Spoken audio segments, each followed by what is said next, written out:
my calculations are correct, when this baby hits 88 miles per hour, you're gonna see some serious shit.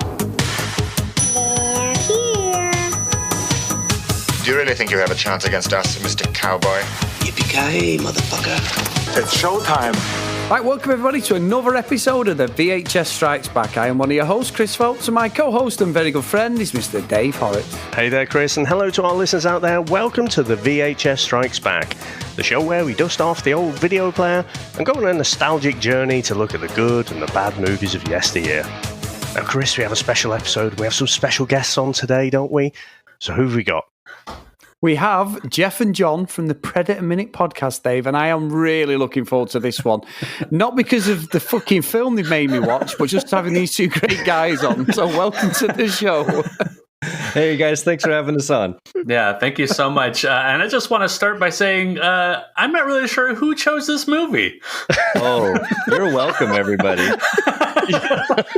a lot of finger pointing going on. I'm curious who it's. Maybe it'll be a mystery. We don't know. I can just imagine that fucking Spider-Man pointing at each other picture at this point. Like, what? That's the one.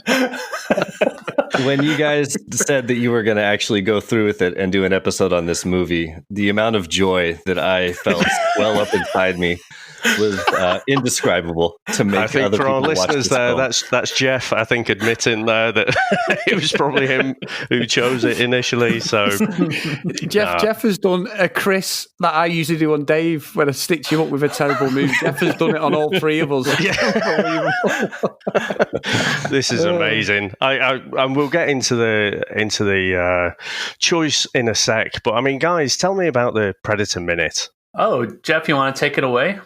Oh, sure. So John and I do a show called Predator Minute, which is a show where every episode we break down the movie Predator 1 minute at a time. And so it's a lot of me and John kind of bantering back and forth about pop culture, and then we'll get into Predator. And we are currently, we just finished recording 101, John? Yeah, we recently, the most recent episode we released was 99, and then we have 100 and 101 in the can, ready for release over the next couple weeks. Yeah, so we're almost done with this project. So if anyone is new, you've got 101 minutes of us talking about Predator that you can go back and check out. Yes. No, it was Star Wars, wasn't it? The Star Wars Minute that first started off this kind of idea. Right. And when I first came across this kind of concept, I was thinking, how the hell can you stretch out every single minute so that it gives you something interesting to say? But, you know, one of the cool things that you guys do is really break down that minute. Usually tackle it half and half, don't you? First 30 seconds, second 30 seconds, depending on that specific minute, and then talk around, you know, what's going on. So some of the behind the scenes stuff, as well as, you know, things about that minute. It's taught me a lot about prime numbers, quite honestly, that I'd forgotten about. That's great. Yeah, we just learned that 101 is what they call a sexy prime because it is 6 numbers away from another prime number. Who knew? Oh, wow. Yeah. All we could figure out is maybe the number 6 is kind of close to the number 69, so maybe it's sexy. I don't know. There. Well, listeners, if you're looking for a chat-up line, you're down the nightclub, you know, when all the social distancing stuff has gone. If you're looking for a pickup line, there's your one. 101 is a sexy prime number. It is. Well, you guys bring up the show, and I think important to note is that you guys were on the show, minute 89. That is a specific minute where the Predator is lighting up the jungle with his laser after Dutch, a.k.a. Arnie, hits him with an explosive arrow in like kind of a makeshift trap on a log. That's the one, yeah. We honestly, we had so much fun doing that episode. Hilarious. That was just ruined the whole show for you, but we loved it. I think that was either our longest show or our second longest show at an hour and a half after editing. Oh wow! To talk about a minute. So we should apologise to John then for making your life hell for that week. Funny enough, though, guys, Dave's editing this one, so just talk all you want. Oh, I have plenty of things to talk about. Not even related to the movie, but when we're there, we'll be there. Oh, I tell you what, guys, you have picked a corker for us, and you've really embraced the idea of picking something that is not one of the top blockbusters, but well, it is maybe the other end of the scale. So we're going to go with Ninja 3. The Domination. So I have to ask you guys, so I'll come to you first, Jeff. What are your memories? Where did you first come across this little gem here that you picked for us? Oh, Ninja 3. Well, this is actually a movie that I did not grow up with. I did not see this when I was younger, but I discovered it later in life when I got real interested in canon films and these action movies of the 80s, and I watched the documentary Electric Boogaloo, which is the history of canon films, and I was fascinated by the concept for this movie. And so I discovered it only probably 3 or 4 years ago, and I've watched it several times since because I am flabbergasted by the bending of genres and the amount of ripoffs that are happening here. I mean, it's a ninja movie. It's like a possession exorcist movie. It's a Flashdance ripoff. It's just got everything. It absolutely has, and it actually, you've stolen my thunder a little bit there because there's a line. I don't know. Did you guys ever watch the English Office with Ricky Gervais? I only ever watched the first couple episodes of the original Office. Yeah, there's a particular scene where he says he's mixing up some Flashdance with MC Hammer shit before he delivers some fucking terrible dancing for this Christmas party. Was it Christmas party? Some sort of charity thing. And it reminds me of this movie. And to be honest, the way it's a complete mashup. Now, what about yourself, John? Oh man, I feel like there's a lot more to this movie. I think you kind of have to almost Predator Minute style, kind of take a step back, and you have to know that there's a huge movement of just ninjas in popular culture in the 1980s after the kung fu craze of the late 70s. I think for some reason the mysterious black clad figure of the ninja just takes prominence, whether that's through the movies we're talking about today, whether that's the Ninja Turtles themselves, being kind of that channel for kids to play with toys that are ninjas and watch a cartoon that's ninjas and read comic books that are ninja. For some reason, I don't know, ninjas had a chokehold on the 80s. And the only memory I have specifically, though, from this movie is watching it on USA Up All Night, and specifically the hot tub scene where she takes out the guy and the two girls. But we'll talk about that plot point. But I remember specifically,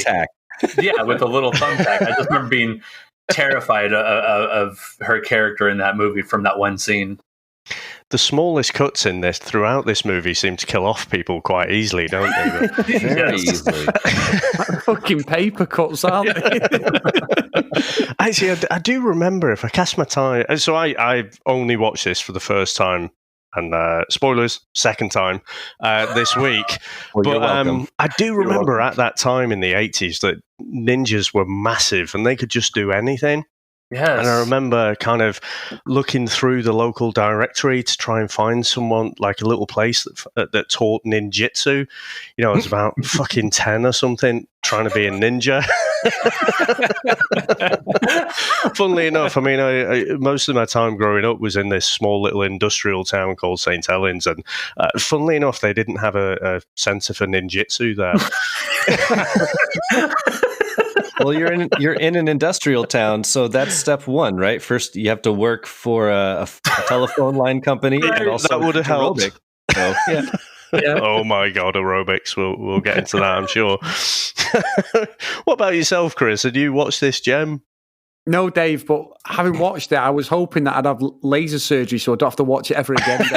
Correct my eyesight to fuck it up. Now, the only positive I can say about this fucking movie is because they didn't make a trilogy, and Lucinda Dickey, I'd read this like today, they just couldn't get it together. They did end up making American Ninja off the back of this, Dave, so I'm quite happy with that. That's Michael Dudikoff in his best movie for me. I loved him in American Ninja. I know we haven't done it yet, but yeah, I haven't got fuck all to say about this because I have never heard of it before, and I've purposely waited until I knew we were recording because I thought this is going to be Samurai Cop, fucking Miami Connection levels of shit.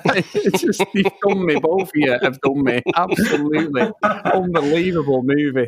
I was just going to say, I don't know if you guys know much about the history of how this movie got made, but this was obviously the third in a trilogy, and this one and the second one were made extremely fast, back to back, after the success of the first canon Ninja movie, which in itself was a ripoff. They were like, "Oh, Bruce Lee has Enter the Dragon. We're going to make Enter the Ninja," and they threw this together. It was very violent, but it was a kind of a sneaker hit, and they made a lot of money off of it. And so they immediately made the second one, which is called, Revenge of the Ninja. I had this poster in my college dorm room. Nice. Wow. For the second one. Weird. Yeah, they made Revenge of the Ninja, which went through like several rewrites, and they had to slap like a new ending on it to make it make sense. And then they made the third one, where they just mashed up every genre they could think of. So I think the story behind how this movie got made is just as fascinating as the end product. It sort of takes that lead from the No Retreat, No Surrender, or not the lead, but the same theme in that No Retreat, No Surrender has 3 films, so in theory it's a trilogy, but none of the films connect at all. And I think it's the same with this trilogy, isn't it? Yes, it's the same. Yeah, there's no through narrative. Guy. Yeah, there's nothing, you're right. There's no narrative. It's the same guy, isn't it? That Shoei Kosugi, or what he's called. He played Yamada. Yeah, he's in all 3 of them, and he's very much the Lauren Avedon of this series. I know Lauren Avedon come on second, No Retreat, No Surrender, but and we did King of the Kickboxers, which they say is No Retreat, No Surrender 4 in some places. So, yeah, I just found that fascinating reading up. I was like, oh my God, they've even tried to rip off one of the greatest trilogies ever, No Retreat, No Surrender. Trying to rip it off by creating a different set of movies. Even though this was before the first language, they had the foresight to rip it off before they even made it. I think Doc Brown was at play here then. They're genius of canon films. They just rip themselves off. It's beautiful. Yeah. It's unbelievable. Now, this one made, you mentioned the box office there. According to what I can find, this made $7.6 million at the box office, which I just find phenomenal. And I guess, it comes with that kind of ninja wave in the 80s, doesn't it? Because watching it for the first time in 2020, I can't quite see where that money's kind of made. But it's a special film. And I have to share with you, so spoilers, but I watched this and I must admit I found it pretty hard going. And then Chris messaged me with a few expletives because he was watching it. And with every single new expletive that was coming, I kind of enjoyed it a little bit more. Yes. And I said to Chris, I said, this movie is somehow, it's got into my mind and it's burrowed its way in there and it's getting better. Like, as time's moving on, it's getting better and better. And I said, as we spoke this morning, didn't we? And I said, I think I'm going to watch it again. And I was like, you're fucking on drugs because I'm never watching this again. But if I need just a little pick-me-up because I'm in a bad mood, I'll watch the first 15 minutes, the golf course scene, which we'll get into. But it is just incredible. And I have like a teaser questions for you guys for the end. Maybe like have in the back of your minds, be thinking like, if people don't if people don't consider this a good movie, I'm curious what are some good ninja movies? Like I can think of a couple Scott Adkins ninja movies he made recently, which I really enjoyed. But I'm trying to think of like other like primarily ninja movies, and it's really hard for me to come up with that. We're on a little bit of a Scott Adkins loving at the moment, aren't we, Chris? Love him. Yeah, I love him. I've got to say, guys, I'm aware of him, but his movies, I've watched loads. I've watched Debt Collectors, which is the second one that's just come out. Watched Avengement. Yes, Avengement. I've gone for Undisputed too. I'm going to watch all of them. I'm watching. Me and Dave are constantly watching. His interviews on YouTube are fascinating. Yes. He's had like Gallon. He's such a good guy. I love him, and I think he's better than. I think he's probably the most complete on-screen martial artist I've ever seen. If I'm being honest. Mm-hmm. Well, he's like a Van Damme disciple, right? Or at least like a good friend, because he was in a lot of Van Damme movies, like in the early 2000s or mid 2000s. Yeah. Universal Soldier and everything. Yeah. I sent you one, didn't I, Chris? Just this morning, in fact, where he was doing this 720-degree kick. I was like, I kept looking at it, and I'm like, he's defying gravity. He seems to jump up there and just hang there while he spins around a few times. I'm like, how the fuck does he do that? So, yeah, we're loving a bit of Scott Adkins at the minute. Yeah, I'm really enjoying it. I just wish there was a movie that we could shoehorn in there. I think there's a couple of early 2000 ones I can get in at some point, but they're probably terrible. I know the acting's not great, but he's great with Michael J. White and Undisputed too. I do like that one. So, we'll see on that. But I will say, guys, we don't see any of Scott Adkins type karate in this fucking movie at all. No. So, shall we get into our trailer? Let's go. He is the most feared and powerful warrior. A ninja who breaks from ancient tradition and explodes onto America.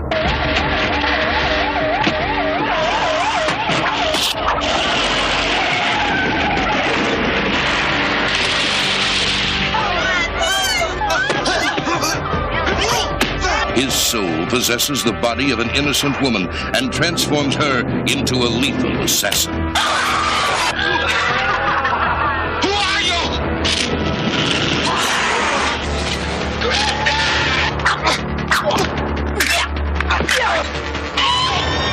I want you to help her. Only a ninja can destroy a ninja. Her only hope is Yamada, the master ninja, who has been sent to destroy him.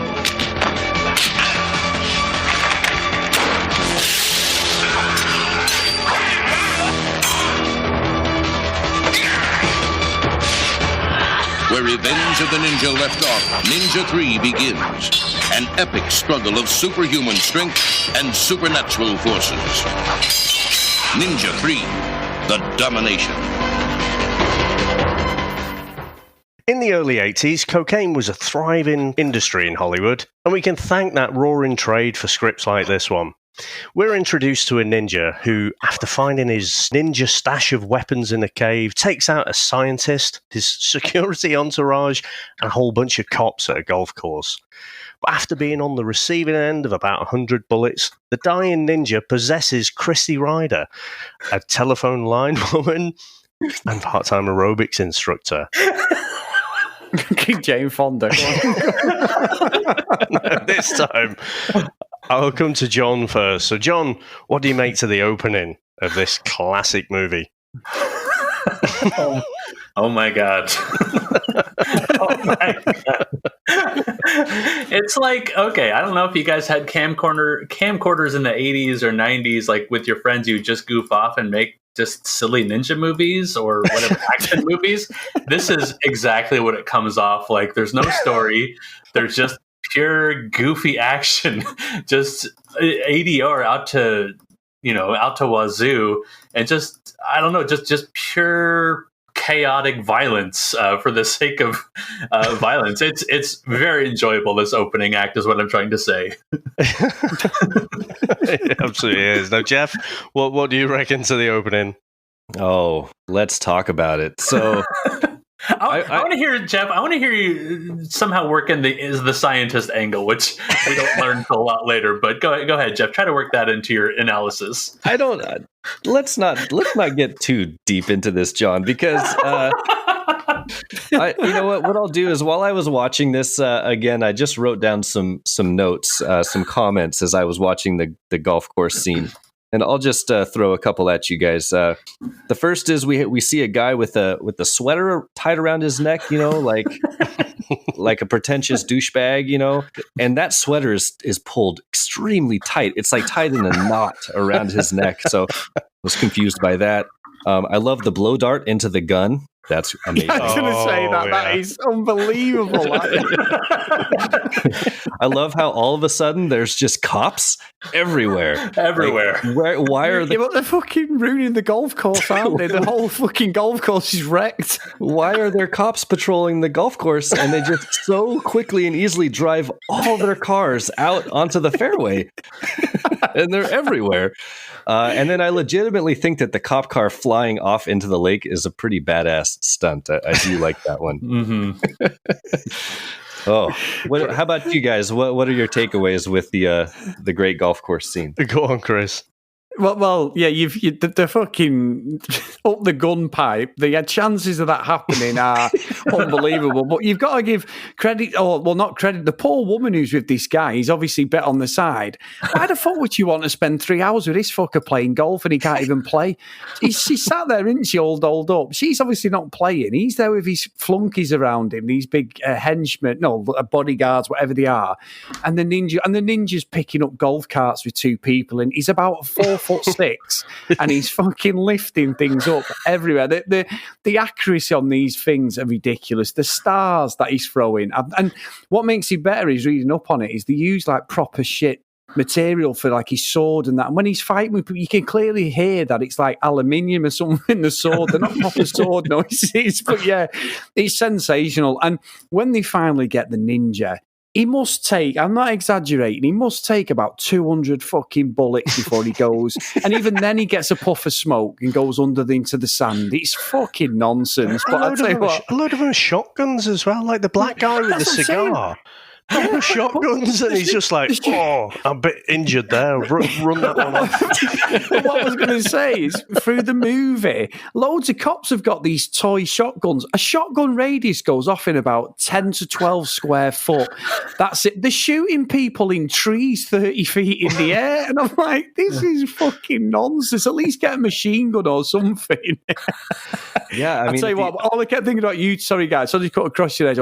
All I kept thinking about you two was you pair of bastards, you've done me. Because this is one of the hardest films I've ever had to watch.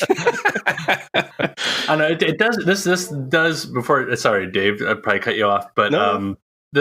This has my favorite scene from the whole movie, which is the ninja climbs onto the helicopter, puts a throwing star in his foot. So good. And then chucks it inside. Hits a helicopter pilot. I'm looking at the scene right now. The helicopter pilot literally now has a throwing star sticking out the side of his skull.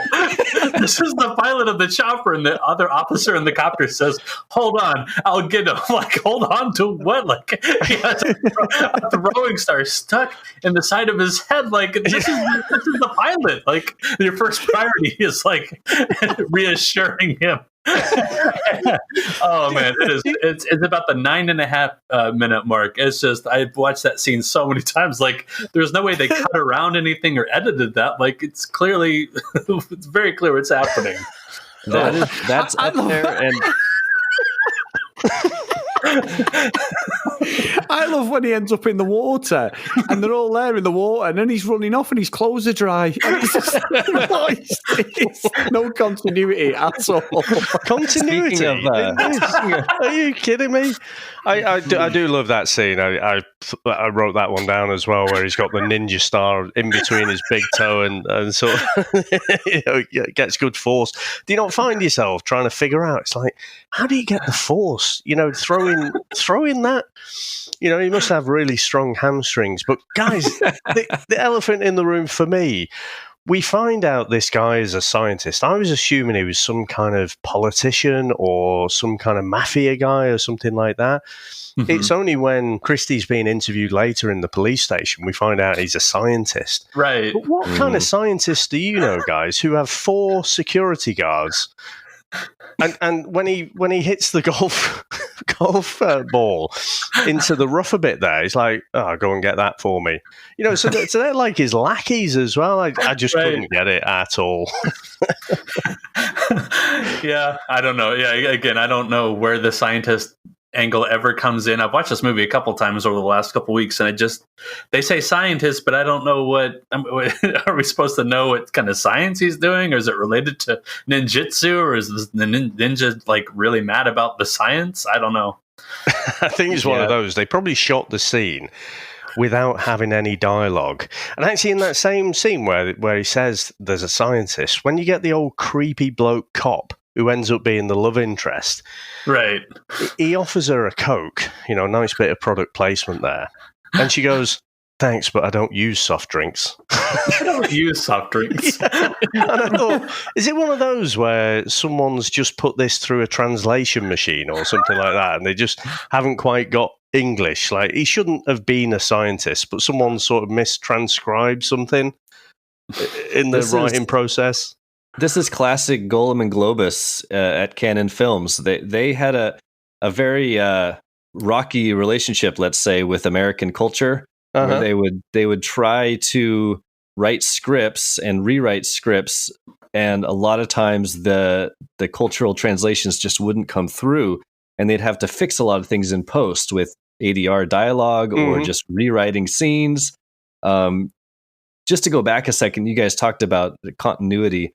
I have to bring up, in that golf course scene, there is one shot where the ninja kicks a cop off of his bike with kind of a roundhouse kick. And then in the very next scene, we see that cop back on his bike flying into the lake.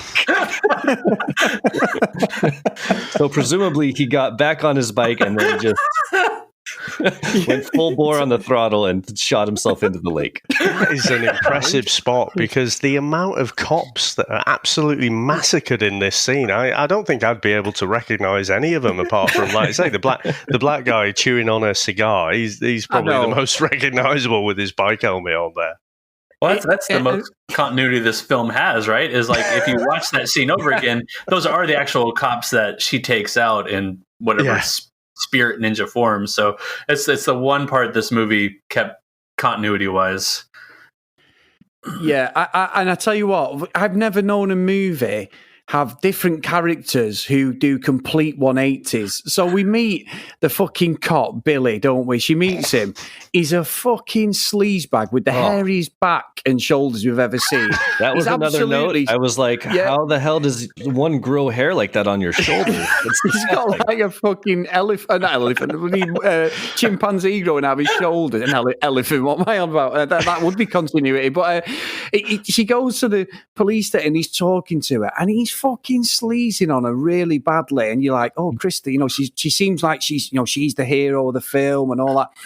And then literally, the Me Too movement was created because of movies like this, because he literally stalks her, he abuses her, he follows her to the fitness studio where he stands right behind her. She's not noticed he's there, knackered. He lays on the floor.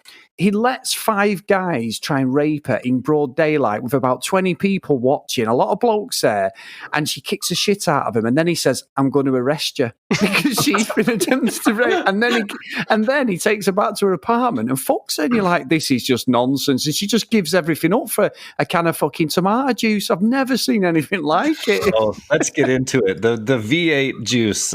I was stunned. I had to pause the movie, back up again, and watch. Did she just pour V8 juice all over her tits?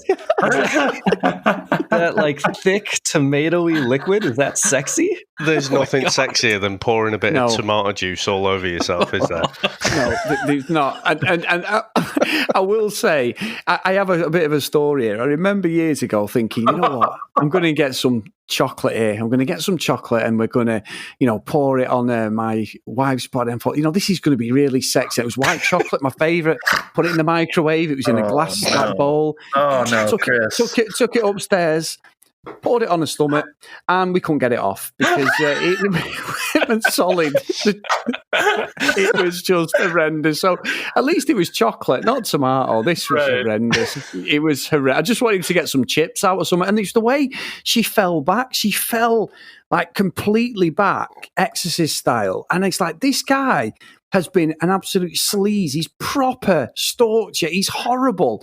But she falls in love with him. And then he becomes a good guy then from nowhere. And she then starts being the bitch. It's weird. See, I've got a bit of a theory about this. I think I agree with Dave here. I think I know where you're going with this. Well, I'll let you go then, John. Because you're the guest. I'll let you go with the theory. Well, I mean, she's been possessed by the ninja spirit by now. Yeah.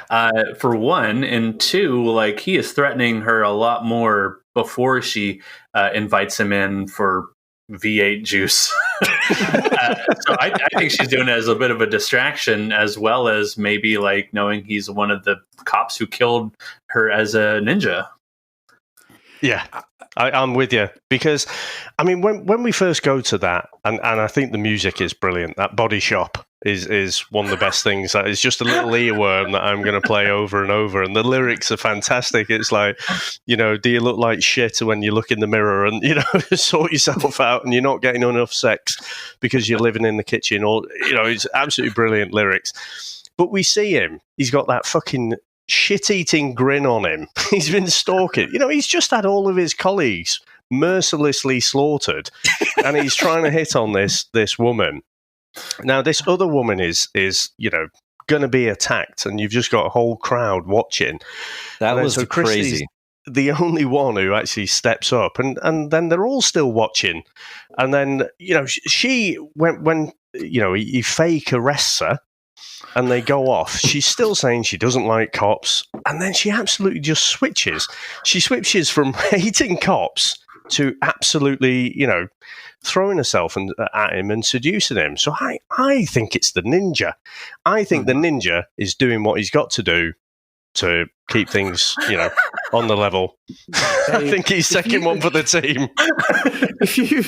If you've got to explain that, then we're fucked. Because this is a Ghostbusters rip-off at the end of the day, isn't it? Sigourney Weaver. Ghostbusters. It's before Ghostbusters. Again, Ghostbusters homage this. Yes, I wrote that in my notes.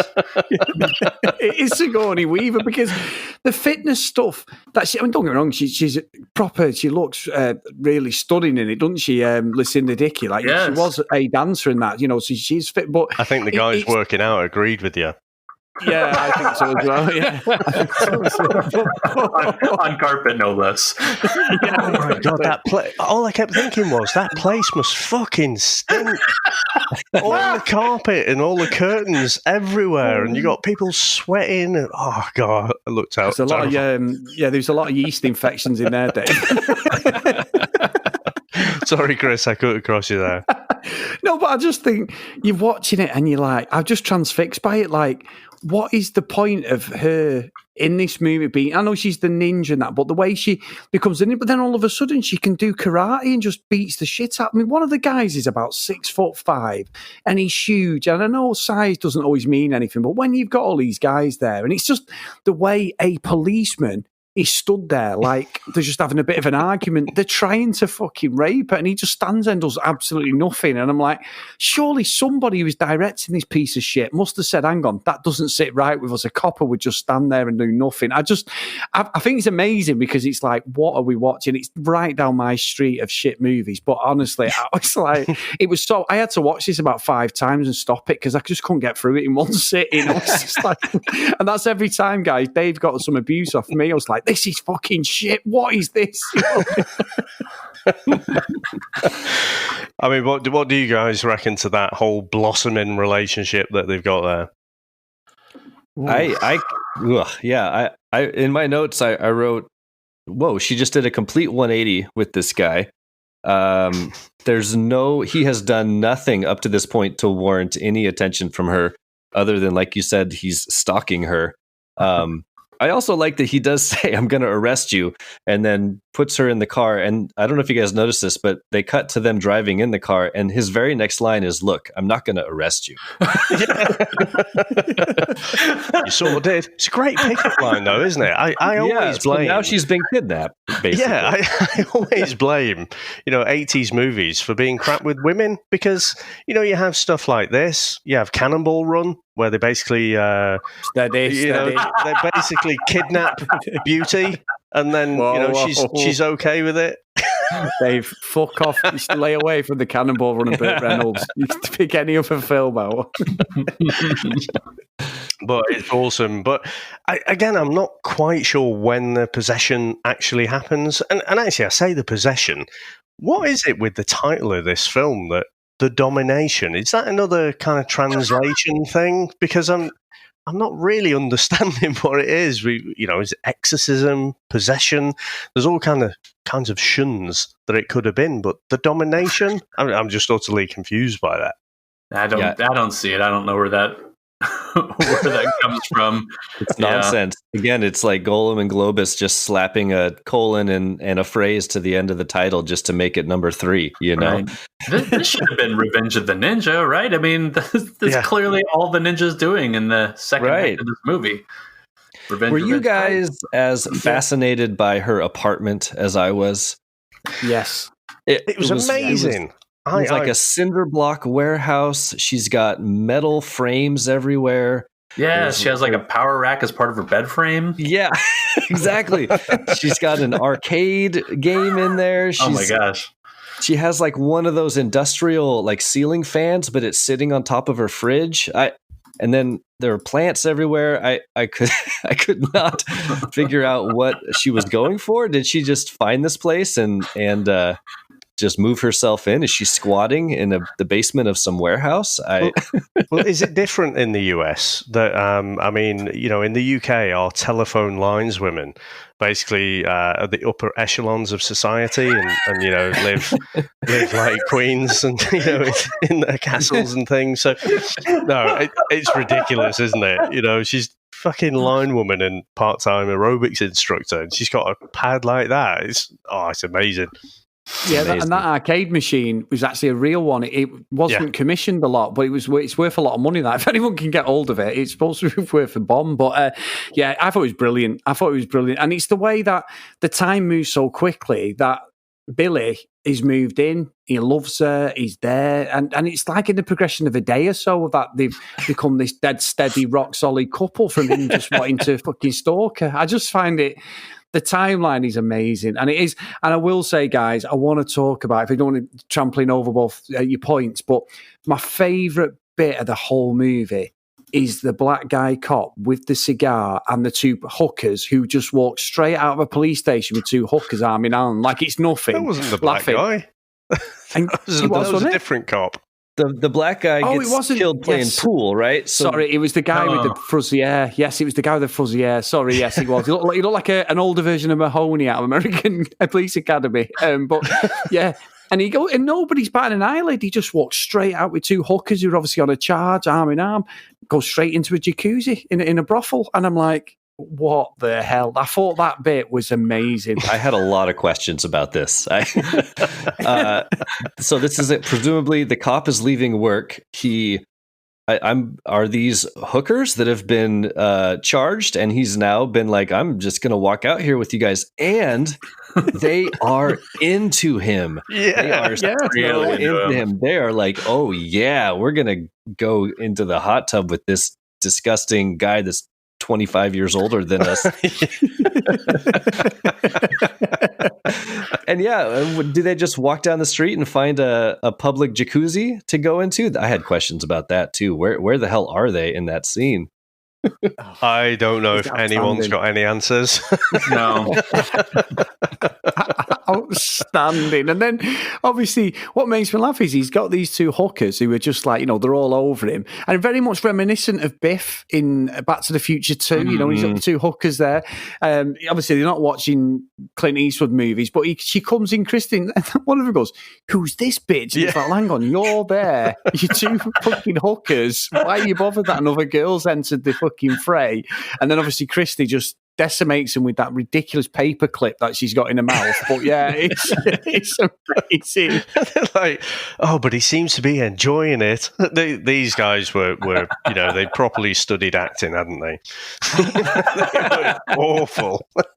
Well, her note, Lucinda Dickey's note, is that like during the shooting, the girls were just terrified of her because the stunts she had to pull was like, pretending to strangle them and then dunk them in the hot tub. And they absolutely did not want to be dunked, under the water in the hot tub. It's actually one of the things they say not to do. So she's being really not safe here.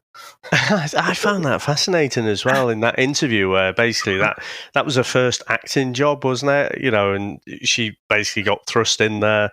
And, but she did actually, to be fair to her, if this is her first acting job and, she basically just took a few acting lessons, after the first few shoots. But she does look quite menacing. Mm-hmm. But I'm still a bit confused, a bit like yourself, where it's like, you got these hookers and at first they're like, oh yeah, we could use some extra towels. And then for some, maybe it's because they were a bit possessive. I'm still confused about how the cop walks out with two hookers at the police station. Has he let them off on a charge? I mean, I'm not sure who I'm rooting for in this movie initially, because most of the time, Christie's possessed by this ninja who's basically a cop killer, but all the cops are massive douchebags. So I don't know who I'm rooting for at all. Yeah, I don't know. It plays a little bit, tiny bit like a slasher here, like between the cop kills, but just, the rest of the movie is just kind of, it's kind of jumbled up. Like you're saying, who do you root for? Because it's an evil ninja, but it's killing douchebags. So I don't know. Yeah, this is just the exploitive middle of the movie where we just get sort of scene after scene of her taking revenge on the cops, right? Yeah. And so it's just an excuse to do some stunts and see some blood, right? So we get the cop that's playing pool, and then we get that pretty great scene where she slices the pool ball in half with her katana. Oh, that's amazing. Amazing. And then crushes the other pool ball in her hand. Right. Yeah. That's like his special move, isn't it? Because he did that to the golf ball. That's like, yes, that's right. I can squeeze these things. And he does seem to have superhuman strength, doesn't he? As Chris said, he stopped that golf cart initially, and then it's just lifting two people in a golf cart up with his bicep. It's unbelievable. And I think as well, you've got Yamada, and the ninja guy with the eye patch. He's in the background, and he doesn't tell a great story of who he is. He I kept thinking, is he the assassin to take Christie out? Is he the bad guy? No, he's the fucking hero. So we have, what it reminded me of, and again, this movie, the more we talk about it, this movie actually had so much foresight and was probably a trailblazer that influenced so many films. You know what it reminded me of? I went to the cinema to watch, and I hate this movie, I know it gets rave reviews, No Country for Old Men, right? Mm-hmm. And I know loads of people love it, and I fucking hate it. One of my friends recommended it, and I'll never forgive him. I know it got rave reviews, but I think Tommy Lee Jones is a boring fucker. He does me head in. But what annoys me is Josh Brolin is the main character. I spend 60 minutes invested in this character, 70 minutes invested in him, and they kill him off screen. And then the film carries on then with Tommy Lee Jones and Javier Bardem from nowhere. And I was so fucking annoyed watching that movie. This is almost like that as well. It's like we invest ourselves in Christie's story and the fact that she's possessed and this ninja guy's following her, and they have a little fight in when she's got the outfit on in this house that's being built. And then it just turns from Christie's journey to the ninja guy fighting the possessed ninja at the end. And I'm like, this is nonsense. For me, I just thought it was fucking... don't get me wrong, guys. I love the fact that you suggested it, but I was like, how am I supposed to keep fucking tabs on what the story is and who am I supposed to root for? I just didn't get it. But yeah, the fighting scenes when Christy fights against Yamada in the house is fucking terrible. She cannot do a kick to save her life. Yeah, well, they had to redo the ending. I guess what she said in the interview is that originally her character kills the evil ninja, but then they made it so that Sho Kosugi's ninja character takes out the evil ninja. But I agree, Chris. Yeah, like the third act is where I stopped like really paying attention much because there's no more Christy. Like that's our main character. It's like she literally becomes a bystander where she's just watching from afar. And like apparently these scenes that were filmed like way far away from the fighting scene, so they had no idea how to react. That's why their little reaction scenes seem so disconnected. You know what it reminded me of? It reminded me of Frank in Samurai Cop. Where something's happening, you know, like where the nurse is like, you know, do you want to fuck me? And you go to Frank, and he's just clearly just on his own in a room, just trying to react to stuff. But he had good reactions. He had such good facial.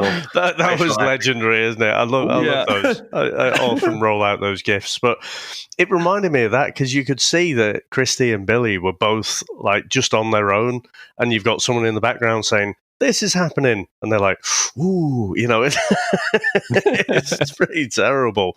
But I think that whole thing, his whole journey, that whole Black Ninja stuff, I think that was all done after the initial shooting, because you're right, the third act is just a bit of a 180, where initially it's all about Christy, but then they just crowbar this extra guy there. It was only on the second watch where I actually got what he was all about. So he wanted... the kind of green ninja had taken out his whole clan and stuff, put a ninja star in his eye. I only really picked that up on the second viewing. And so, yeah, I reckon they've done all that as, you know, to try and fatten out the movie a bit. I reckon it was too short beforehand. I do love the way the third act kind of begins when she keeps on saying to her sleazy boyfriend, something's taking me over, something's controlling me. And he, one, does not disagree with her at all. He just accepts that, like, oh, okay. Yeah. And then two, he's like, you know what? I know a guy. Let's go down and see my Japanese exorcist downtown. And he just has that guy on his payroll, I guess. And they go down there and they start the exorcism. Yeah. Okay. Before we hit exorcism, really quick. Who does she see before this, Jeff? She also sees like a psychologist or somebody who says something you're I don't know, like you don't apparently have anything wrong with you. You're in really good shape, but you also have this fascination with ninjutsu. Yeah. So can I Japanese jump? Culture? Yeah. So it's brilliant. It's just such a line of exposition. It's like, well, you seem perfectly fine, and this is why I'm pretty sure, guys, I'm going to watch this again before the year's out. But you seem perfectly fine, apart from your extrasensory perception and your weird obsession with Japanese culture. Yes. Oh. And she goes to see the spiritual exorcist guy, and immediately they just grab her and start chaining her up. And no one seems bothered by this. She just goes with it. The cop guy is just sitting there with his hand underneath his chin, just kind of nodding, like, "Yep, this is totally normal. It's what we do." See, I've got a theory. I think this is Lo Pan from Big Trouble in Little China. There you go. Which comes 3 years later, or 2 or 3 years later after this. Exactly. So this is where it all started. Yeah. Mr. Barton. Yes. Green eyes. So, steady now. So the thing is, though, I mean, some of the effects, and this is where it goes full on Exorcist, isn't it? And this was the first this was the first scene that they shot. I went all Sean Connery there. And you know, she's got the old contact lenses in, but honestly, when she's chained up, or I say when the dummy is chained up and then spinning around, I think that might have been the point when I'm like, Actually, you know what? I kind of love this. Well, you can just see the director standing off to the side, being like, "I got it. We'll throw some Exorcist stuff in here. So we'll make her skin dark. We'll give her the eyes. She's going to breathe steam out of her mouth. Trash talk. We can't afford to do a head spinning effect like in The Exorcist. So we'll just spin her entire body instead." Yeah. Amazing. Well, like Dave said, they used the dummy. They made like a close to lifelike dummy. Amazing. I mean, honestly, guys, I we've reviewed some shit, and most of the time it's me trying to get Dave. BMX Bandits we did a few weeks ago. I thought, have you seen BMX Bandits at all? Have you ever heard of it? No, I've heard of BMX Bandits. I don't think I've actually ever seen it. Oh, it's amazing. It's available on YouTube, so if you get a chance, get over there. Don't. He's trying to trick you in. He's done this to me. It's coming out next week. No, I want you don't have to watch it. I want you to watch it because you've made me watch this fucking shit show. So I want to get you both back. It is. We've reviewed some shit, and I'm gonna have to. We did Mole Rats a few weeks ago, and I went at Dave completely because I hated Jason Lee. I thought it was the worst film I'd ever seen. I just hated every minute of it. You can't have a lead character so horrible, and I just didn't get the hype behind. I thought it was a load of shit. However, you are honoured to be on the show when I say my famous words. Oh no! This is the fucking worst movie I've ever seen. This is now the worst thing ever. I have said it numerous times. I honestly think it's going to take a while for this to be beaten. And I said this the other week, and I'll probably say next week and just change my mind. But I've never watched a movie so an hour and a half this is on, and it was the most difficult movie I've ever seen. So I doff my cap to you two wonderful gentlemen because you have done me rotten watching this shit. I have never been more proud of myself.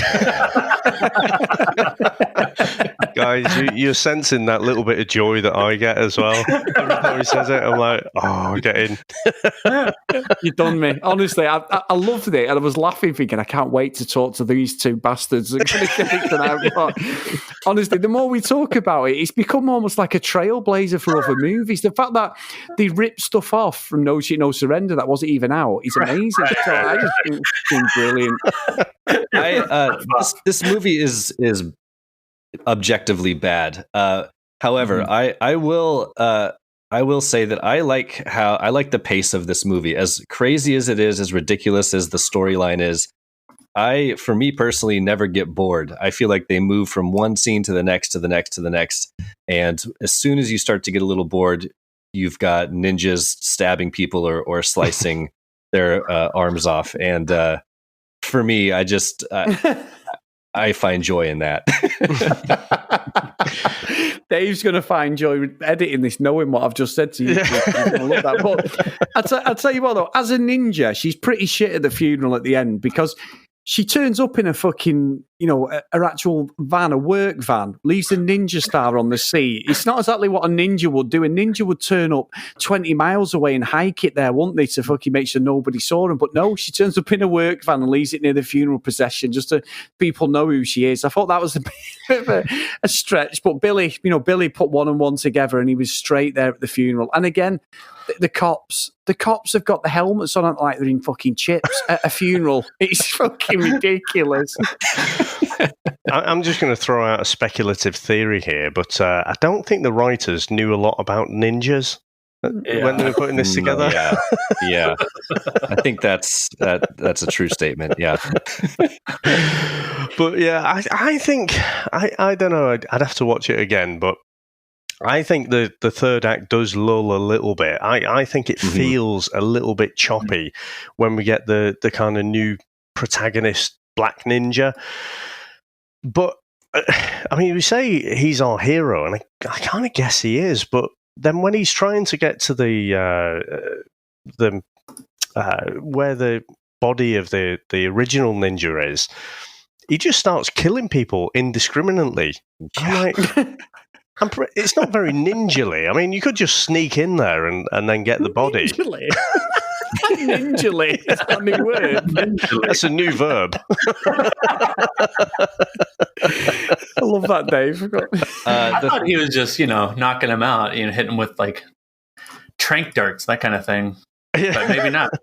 Maybe he's killing them off. I don't know.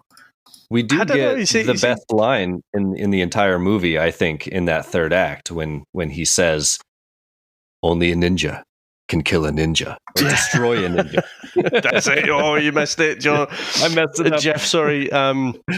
It was old Lopan again, wasn't it? Only a ninja can destroy another ninja. Yeah, and we get that little kind of cat and mouse in the temple in the final showdown. Randomly, there's like a ropes course in there. I don't know if you guys noticed that, but there's just like a rope ladders and stuff all over the place that they're climbing on. And my favorite thing is near the end of the fight when they're outside, kind of up on that bluff.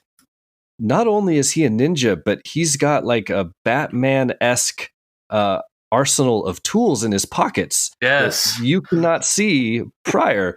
At one point, he loses his katana and just pulls out a chain. Like, this is a large chain. Where was he keeping the chain? And then later, he pulls out a grappling hook. Yeah. Where was he keeping the grappling hook? This is a large metal grappling hook that he throws up into the tree. Did he have a backpack on? Like, where was this? I just love that he has all these tools at his disposal. I think it was in his utility belt, right next to his ninja shark repellent.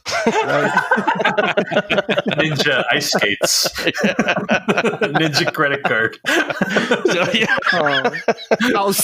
Outstanding. But you mentioned Batman there, and you're absolutely right. I hadn't picked up on that. That's a great spot there. I was actually thinking 1978 Superman the movie, when old Green Ninja there, he seems to be losing the fight, and then inexplicably just starts spinning around on the spot, and then tunnels into the ground. And I thought, that's Christopher Reeve, that is. Yes, when you go see Lex Luthor. Yeah, very good. Right. Yeah. Very good. So Very good. Superman had the foresight to rip off Ninja 3 5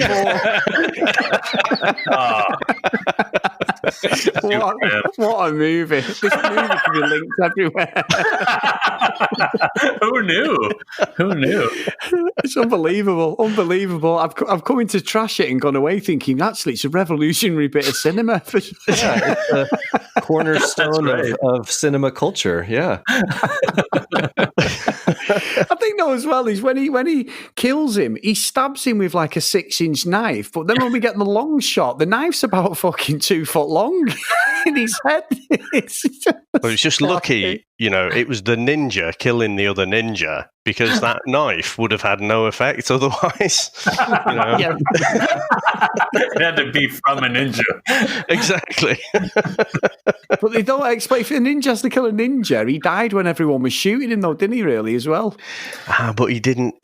That's why he could do the whole possession, isn't it?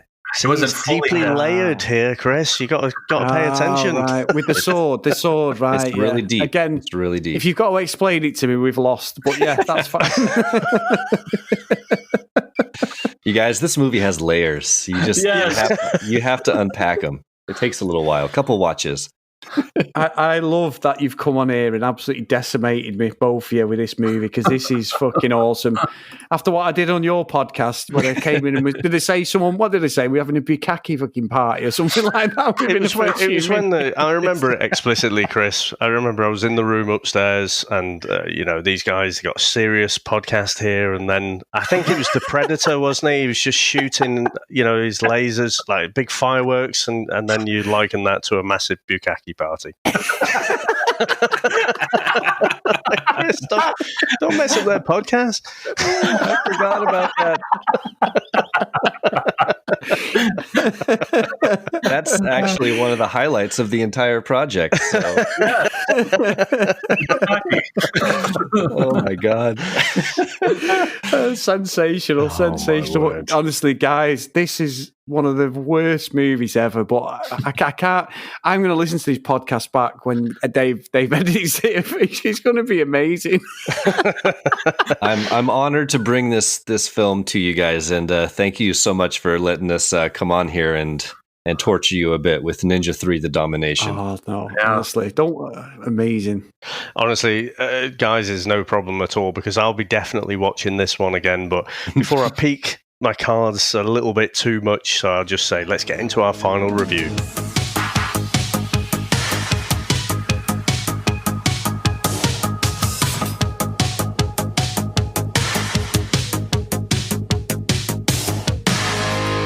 Now, guys, our guests, I think it came to you, John, first last time. So, Jeff, do you want to go ahead and give us your final review? Yeah, now, do you guys do like a stars system on this, or is this just my final thoughts? No stars here.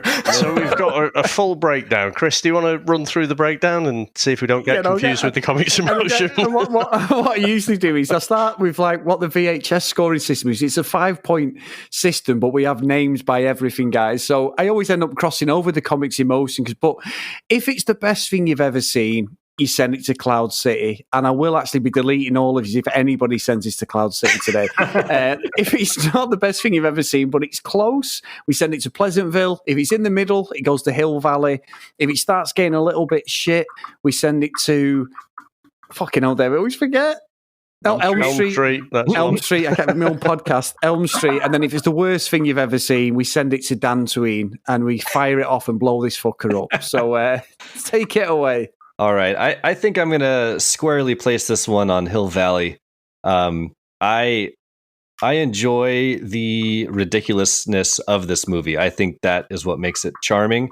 I like I said earlier, I enjoy the pace. I love how they decided to, okay, we're going to make a ninja movie, but let's also throw in some 80s Flashdance because that's popular right now. And then we'll throw in a little Exorcist possession to mix things up here in the end. None of it makes a fucking lick of sense, but you cannot deny that it is entertaining to watch, especially with a couple friends and some beers. So yeah, I'll put it right there on the Hill Valley. Amazing. What'd you say was the highest score? Is it Cloud City? Go on, John. Don't you dare. Do it, John. Do it. No. I think nostalgia-wise, nostalgia really clouds my view of things having to do with ninjas in the 80s or ninjas at any time, really. So it really helps scratch that ninja itch for me, but they're just, I don't know, it's far too uneven for me to just kind of like enjoy the whole thing all the way through. Sorry, Dave. Like it really drops off in that third act where, like Chris was saying, you stop watching the protagonist and you watch someone basically fight the ninja for you. It's just kind of falls apart there. I think I have to put it in Hill Valley. And guys, I have to say, being a Star Wars nerd, I never understood why you called it Dantooine. Don't call us out, because I realised this on about episode 2, John. Because Dantooine didn't get blown up. I know. I was hoping no one would call us out on it. Okay, well, you cut that. It was Alderaan that got blown up. But is that what you were going to say? I was going to say I'm calling it a Hill Valley for myself. I enjoy the first and most of the second act, but then the third act just falls apart. And if you end on kind of a wet fart, in a movie, just kind of it clouds the whole thing. Sorry for the metaphor there, but yeah, I'm going to put it squarely in the middle, Hill Valley. This movie is a wet fart, but you're farting V8. Oh, gosh. A lovely tomatoey aroma there. Amazing. Chris, what about yourself? Look, I don't give a fuck what planet got blown up. It's going to the bottom. It's going to Dantooine. And despite our indiscretion, Dave, of naming it incorrectly and going with what we've done now, nearly 70 episodes, it's getting blown up personally. I'm sending a fucking SOS letter to Darth Vader and Kylo Ren to do the business, Dave, and create another Death Star just to blow this up. This is a fucking load of shit. And I will never watch this ever again. And I applaud John and and Jeff, because not only are you two of the nicest people I've ever met, Wow. you're both a pair of bastards as well for making me watch this. So thank you for coming on. Because you've done what Dave usually does, and you've actually beaten Dave with giving me a film even worse than some of the shit he's made me watch. So thank you, gentlemen. So David, what about yourself, my friend? Now, I have to say, on the first viewing, I watched this and I had a fairly poor opinion of it. But after you were telling me how much you hated it, and also just thinking about how, the different scenes, and I think if I'm going to watch this again, I'd quite like to watch this in YouTube form, individual scenes. Some of the things are brilliant in there. The flash dance bit in the middle with the aerobics, and the Billy there with his shit-eating grin just in the background, I think is brilliant, as well as, that earworm of a music track. But for me, this is a wonderful piece of 80s ninja exorcist flash dance shit. This is just a massive mashup of loads of different genres, which is absolutely terrible. But it's that makes it quite endearing. Mm-hmm. And so I think we've got 2 Hill Valleys there. I'm going to make it 3. There you go. So Chris, I think you're outvoted. Fuck all.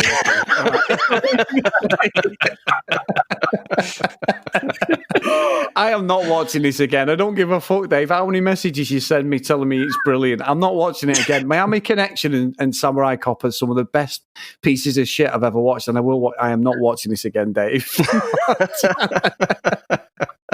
You know that the main ninja there is a guy called Sho Kuzogi. Mm-hmm. I was looking him up, and he was actually in The Godfather 2. Oh, was he? Yeah, yeah. He was, hold on, role passerby. I thought you were going to say the horse's head. No. I was looking it up, and that's his first listed role, and it's like extra. It's like, oh, yeah, okay. Yeah. Now, guys, it's been an absolute pleasure to have you on. Mm-hmm. Where can everyone find you? Well, you can find Predator Minute on Twitter at Predator Minute. You can find the Facebook listeners group, the Predator Minute Listeners Palapa, targets the center of the Palapa. Targets the center of the Palapa. Targets the center of the Palapa. Whatever that means. We know they target every part of the Palapa, but that's a famous Carl Weathers line, of course. Dylan from the movie. Dylan. But you can also Mac.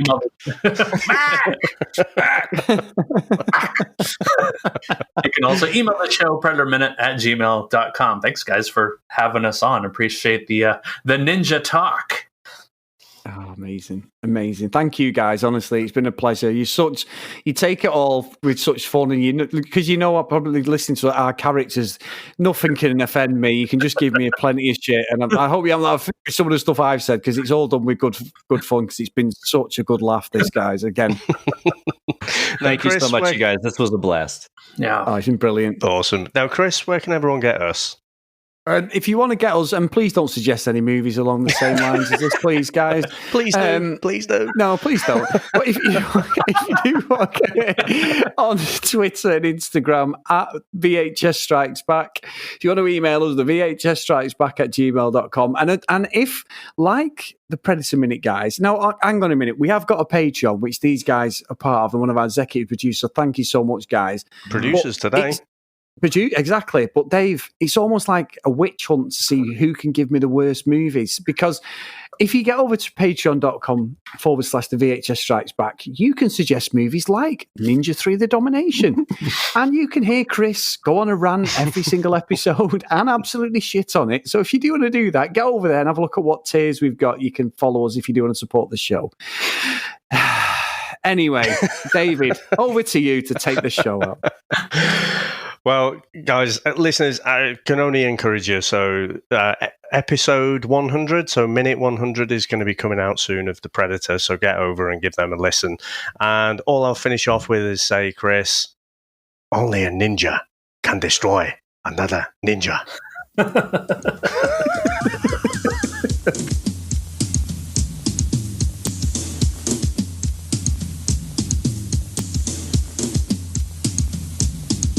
Boss. Python.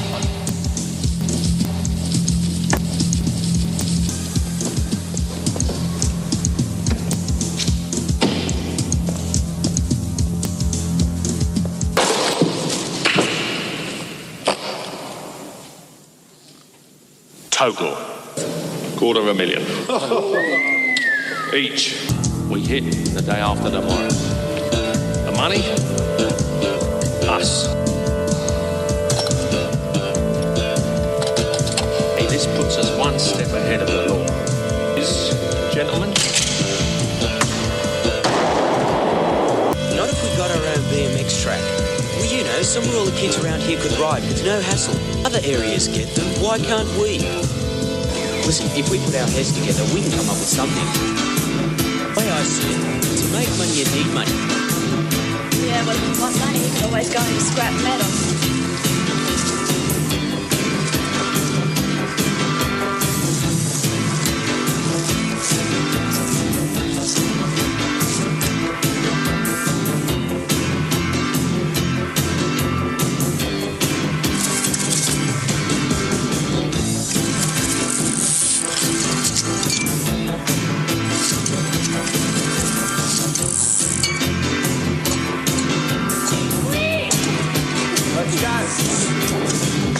Constable, a double copy. Bayside Police.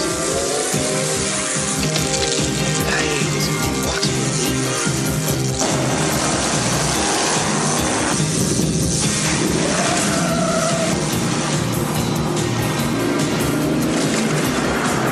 Holmes.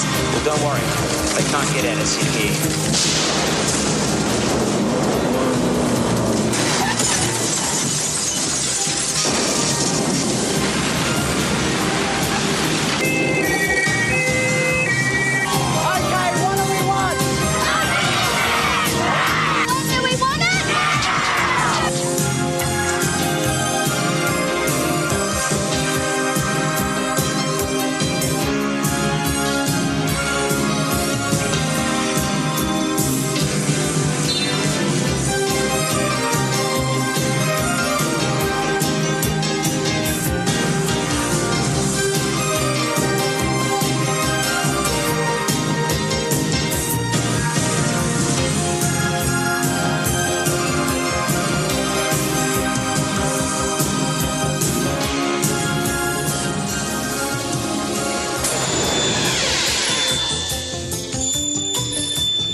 Game over, man. It's game over. What the fuck are we gonna do now?